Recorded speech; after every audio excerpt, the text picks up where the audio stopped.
Betul, betul. Jadi yang bersangkutan kan setiap lapas kan terus melakukan asesmen dari hari ke hari, minggu ke minggu, bulan ke bulan, terus dilakukan asesmen bagaimana perkembangan warga binaan ini gitu. Jika memungkinkan untuk mutasikan dengan alasan untuk keamanan dan pembinaan, maka yang bersangkutan boleh-boleh saja untuk dilakukan pembinaan. Gitu. Pak, mungkin sebenarnya banyak yang ngomong juga kalau kasus ini sebenarnya sudah di Januari 2025, tapi apa alasannya baru terekspos lagi, mungkin dapat informasi dari kejaksaan, apakah alasannya kasus ini kembali muncul?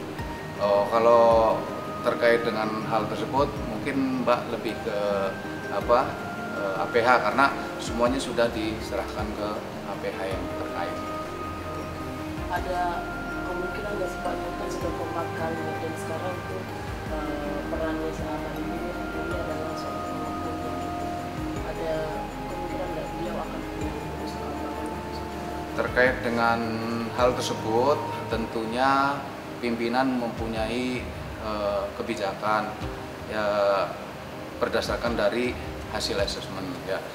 Jadi untuk itu kami masih menunggu arahan dari pimpinan. Oke, cukup. Bang, tapi dari kronologi itu seperti apa sih? Bener nggak nih kalau dia yang pelakunya harus? Kami nggak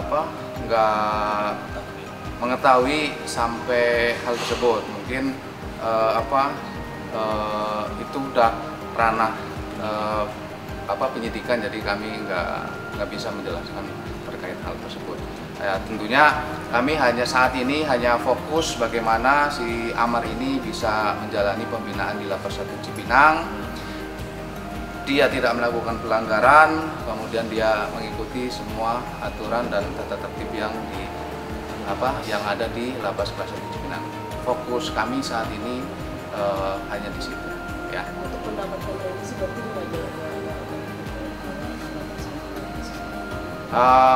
tahun 2025 ini yang bersangkutan karena adanya pelanggaran tersebut, maka yang bersangkutan masuk ke register F dan tentunya tidak bisa diusulkan untuk mendapat remisi. Kalau register F itu? Yaitu catatan pelanggaran. Nah, yang bersangkutan kan melakukan pelanggaran, jadi kami TPP-kan, kemudian kenakan sanksi register F. Nah, karena ada register F itulah yang bersangkutan tidak bisa diusulkan untuk menerima remisi.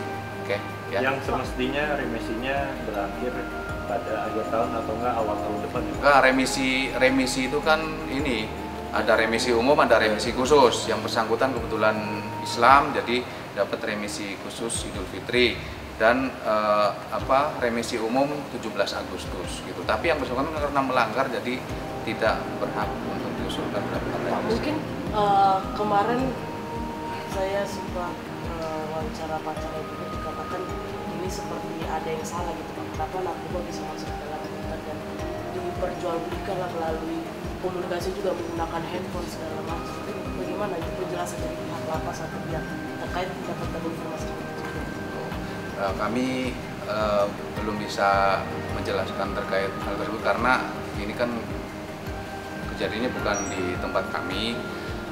Tentunya kami tidak bisa menjelaskan mengenai hal tersebut. Ya.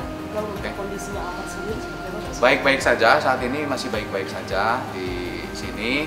Ya, waktunya sholat dia sholat, waktunya olahraga dia mengikuti olahraga, dan waktunya pendampingan ya kami lakukan pendampingan terhadap yang bersangkutan. Tapi mengikuti kegiatan-kegiatan kayak mengisi kegiatan masjid atau seperti itu? Ya, dengan adanya ini yang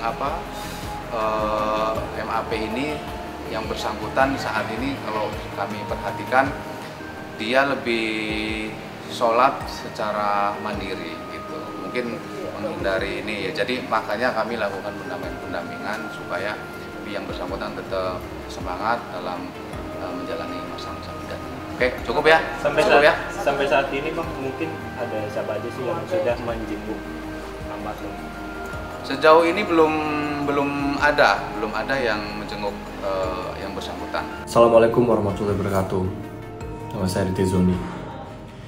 Saya ingin mengklarifikasi sedikit tentang apa yang terjadi saat ini dengan abang saya dan kasus-kasus yang sudah banyak banget diberitakan oleh media. Dan saya mohon sekali untuk media-media yang ada di sana untuk lebih melihat dan mengedepankan fakta dan data. Bang Amar ini masih dugaan, teman-teman. Ya. Jadi belum ada data dan faktanya. Jadi kita sama-sama nunggu aja hasil persidangannya. Dan saya mohon sekali untuk sahabat-sahabatnya Bang Amar harus lebih hati-hati lagi untuk berbicara ke depan media. Karena jangan sampai itu bisa memperkeruh keadaan. Kita belum tahu data dan faktanya. Kita belum tahu itu, teman-teman. Ya. Jadi saya harap teman-teman di sini juga mengerti, harus melihat ke dua sisi, jangan hanya melihat ke satu sisi. Jangan hanya lihat kepada media yang sengaja menggoreng-goreng kasus ini. Dan sebagai adiknya Bang Amar, yang tahu seluruh kehidupannya Bang Amar dari kecil sampai sekarang, saya yakin abang saya tidak seperti apa yang dituduhkan oleh media. Abang saya adalah pribadi yang baik. Abang saya sering membantu orang lain, sering berbagi, dan dia jadi abang yang sangat baik untuk adik-adiknya. Walaupun banyak sekali coba-cobaan yang menghampiri keluarga saya, ya teman-teman tahu sendirilah, banyak sekali cobaan yang sudah menghampiri keluarga saya. Dan saya di sini akan terus support abang saya, apapun yang terjadi. Dan saya yakin di kasus ini Bang Amar tidak seperti apa yang dituduhkan. Dan saya sangat berpegang kepada hukum yang seadil-adilnya, dan saya berharap pihak-pihak terkait bisa memberikan hukum yang sebaik-baiknya sesuai data, fakta, dan bukti. Dan saya mohon sekali sama netizen, teman-teman, jangan mau dipelintirin oleh media. Saya ingin menghimbau kepada semuanya untuk tetap kawal kasus ini dan kita lihat di persidangan nanti. Saya tidak tahu menau soal abang saya seperti apa yang diberitakan, tapi saya yakin abang saya bukan orang seperti itu. Itu saja yang bisa saya sampaikan. Wabillahi taufiq wal hidayah. Wassalamualaikum warahmatullahi wabarakatuh. Jadi jangan lupa untuk subscribe Cumi Cumi. Ditekan ya tombol lonceng merahnya.